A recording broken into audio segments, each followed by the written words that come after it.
পুরাতন পিকটা ছিল সবার প্রিয়, হাজার হাজার প্লেয়ারদের ইমোশনের জায়গা পিক।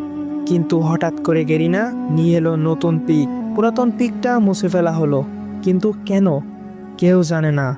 নতুন পিকের মাঝখানে এক বিশাল ঘর, যেটা দেখতে একেবারে অদ্ভুত। দূর থেকে তাকালে মনে হয় ঘরটা যেন এক ভয়ঙ্কর মুখ।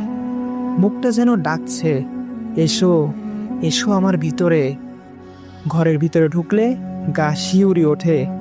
দেয়ালে অদ্ভুত দাগ, নিচে পড়ে আছে পুরনো রক্তের ছাপ। কোণে নেমেই না থাকলে মনে হয় কেউ যেন আড়াল দিকে দেখছে আমাকে। তুমি যদি একা যাও পিকে, তাহলে বুঝবা এই জায়গাটা একেবারে স্বাভাবিক না। দেখতে অন্যরকম লাগছে সব জায়গা। চারিপাশে একদম শান্ত, কিন্তু ঘরের ভিতর থেকে আসা অজানা শব্দ। আবার এমনটা মনে হচ্ছে কে যেন দরজা খুলছে।